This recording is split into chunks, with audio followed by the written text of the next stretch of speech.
नमस्कार, आप देख रहे हैं ब्रेकिंग बिहार। अभी हमारे साथ राजनीतिक विश्लेषक सुमन कुमार जुड़े हुए हैं। हम बात करेंगे, आज दिन भर आपने देखा जिस प्रकार से सनातन को लेकर के बातें हुई, कई बड़े नेताओं का जिस प्रकार से बयान आया, क्या यह देश के हित में है? आपने देखा स्टालिन का जिस प्रकार से बयान आया था, उसके बाद लगा कि यह मामला थम जाएगा, लेकिन ए राजा का जिस प्रकार से बयान आया, बिहार में पटना में राजद के बिहार के प्रदेश अध्यक्ष जगदानंद सिंह का जिस प्रकार से बयान आया, और उन्होंने तो मीडिया कर्मी पर ही जगदा बाबू गर्म हो गया। आपने देखा किस प्रकार से माइक तक को हाथ लगा के ठेल दिया।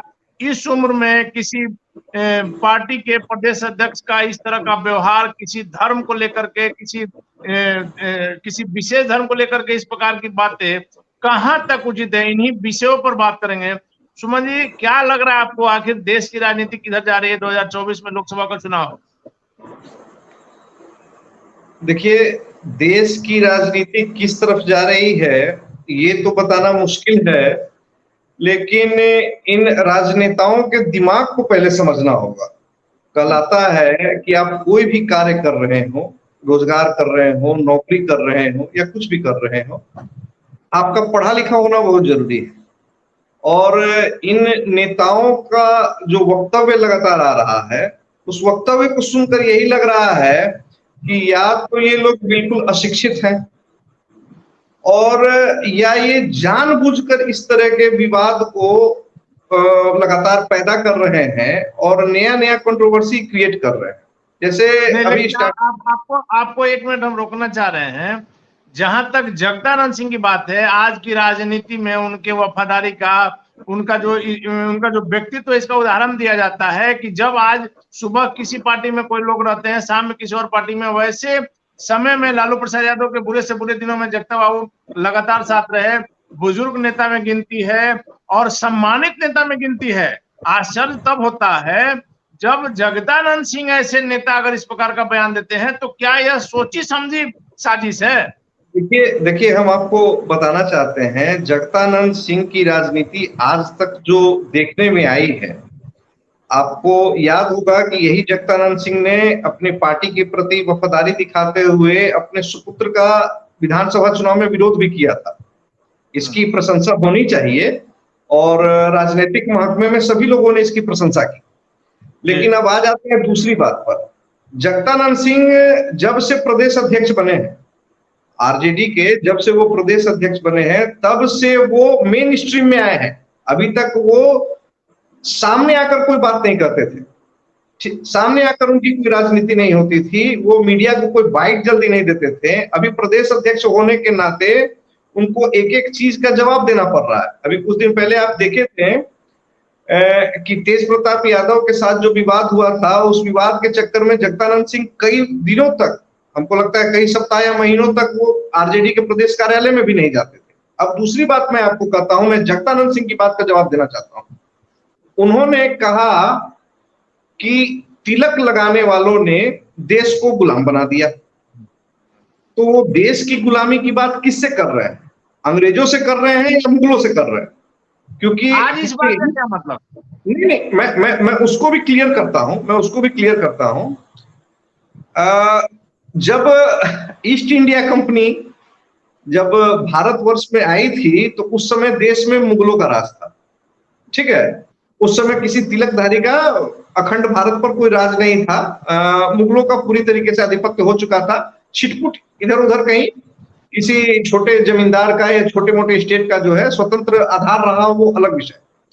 उसके पहले, जब ईस्ट इंडिया कंपनी के पहले देश में कई छोटी छोटी रियासतें हुआ करती थी, अलग अलग क्षेत्र में अलग अलग समाज के अलग अलग तबके के लोगों का राजपाट हुआ करता था, और उसमें कोई ब्राह्मण राजा नहीं था। सबसे बड़ी बात मैं ये कहना चाहता हूं कि जिस प्रकार से सनातन धर्म को और हिंदू धर्म को ये लोग आसानी से टारगेट बना लेते हैं।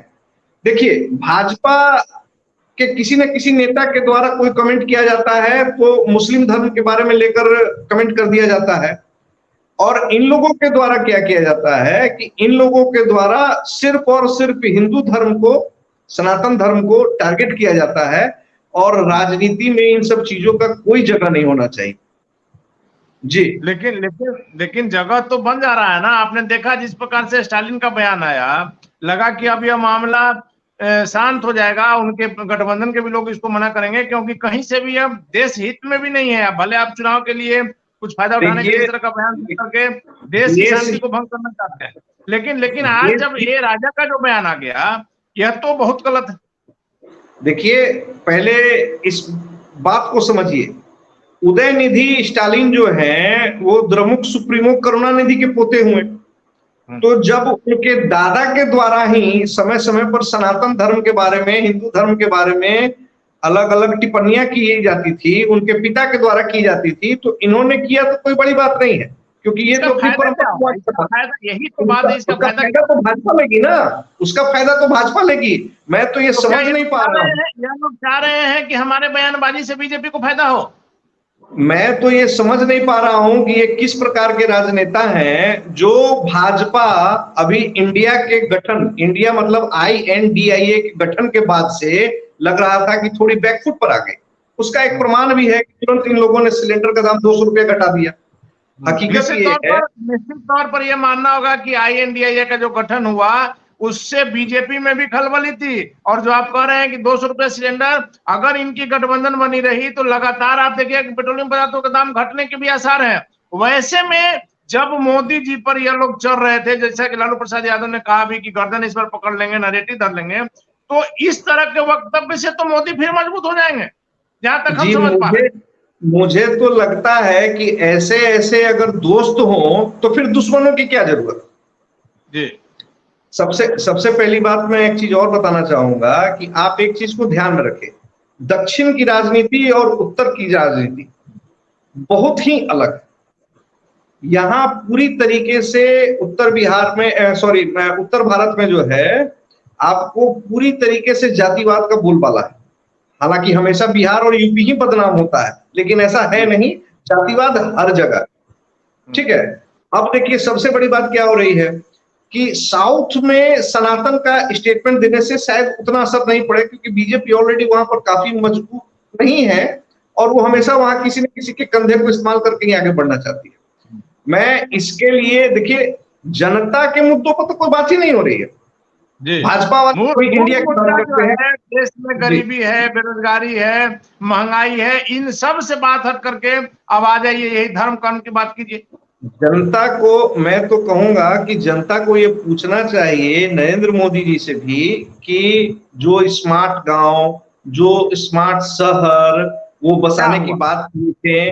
बाबा रामदेव जो कहा करते थे कि 40 रुपया लीटर पेट्रोल हो जाएगा, विदेशों से काला धन आएगा, नए नए हर साल 2 करोड़ लोगों को रोजगार मिलेगा। इधर तेजस्वी जी ने कहा था कि सत्ता में आऊंगा तो पहली कलम से ही 10 लाख लोगों को रोजगार दूंगा।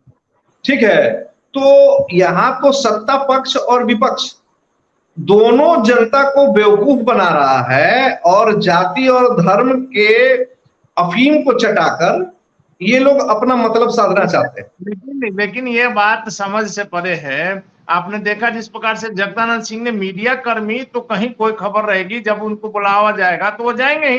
वैसे में जब मीडिया कर्मी अपना सवाल कर रहे हैं तो उनके माइक को इस प्रकार से हाथ से मारना, मुख्यमंत्री नीतीश कुमार जो कि कभी पक्षपात के लिए नहीं जाने जाते हैं, वो हमेशा कभी भी समझौता नहीं करते हैं, किसी भी स्थिति की बात है। आपने देखा सरकार चली गई लेकिन नीतीश कुमार समझौता नहीं करते हैं।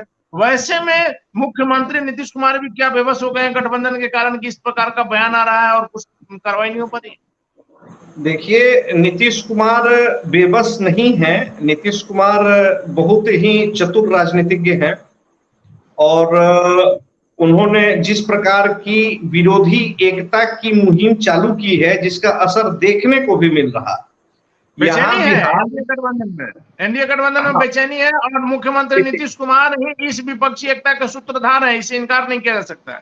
जी, बिल्कुल बेचैनी है। लेकिन जहां तक बात जगदानंद सिंह की है, तो जगदानंद सिंह कभी भी मीडिया फ्रेंडली नहीं रहे हैं। इस चीजों को समझने की जरूरत है।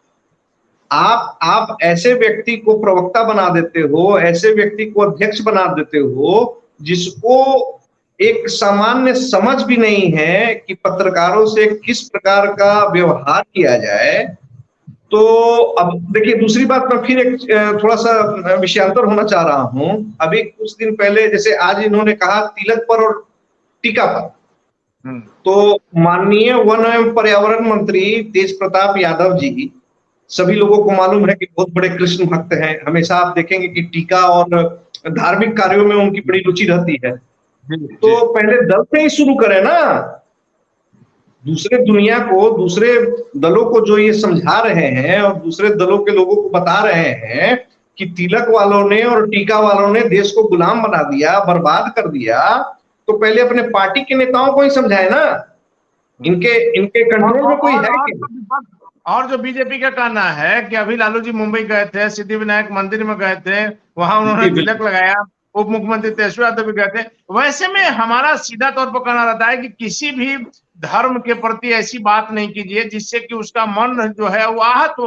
हर धर्म का सम्मान करना चाहिए एक दूसरे को। नहीं तो आरजेडी हो, कांग्रेस हो या अन्य कोई भी विपक्षी पार्टी हो, ये लोग हमेशा कोई ना कोई ऐसा स्टेटमेंट देते हैं जिससे हिंदुओं की धार्मिक भावनाएं आहत होती है। साथ में ये भी जोड़ना चाहूंगा कि ऐसा ही कुछ भाजपा के लोगों के द्वारा भी किया जाता है मुस्लिम धर्म के बारे में। मैं सिर्फ एक पक्ष को कसूरवार नहीं ठहरा सकता, ये दो तरफा खेल हो रहा है। ठीक है, अब लोग क्या कहते हैं, मैंने पहले नहीं बोला, उन्होंने बोला। भैया किसी ने भी बोला, जो जायज मुद्दे हैं उनकी बात करो ना, जिससे राज्य का, देश का, तो राज्य का, देश का विकास हो। आखिरी सवाल मेरा यही है सुमन जी, कि तब माना जाए ना कि इस तरह के बयान से इन नेताओं को भले क्षणिक फायदा हो, देश की जनता को कोई फायदा नहीं होने वाला है, सिर्फ इससे विद्वेष फैलेगा एक दूसरे के प्रति। बिल्कुल, आप समाज को खंडित कर रहे हैं, आप समाज में फूट डाल रहे हैं। आप जो हमारी भाईचारा है, हिंदू मुस्लिम एकता है, जो अगड़ों और पिछड़ों के बीच में जो ताना बाना बन रहा है, जो अच्छा संबंध बन रहा है, आप इस तरीके से, आप सरकार में हैं और इस तरीके का वक्तव्य देकर आप अपने समाज को ही खंडित कर रहे हैं।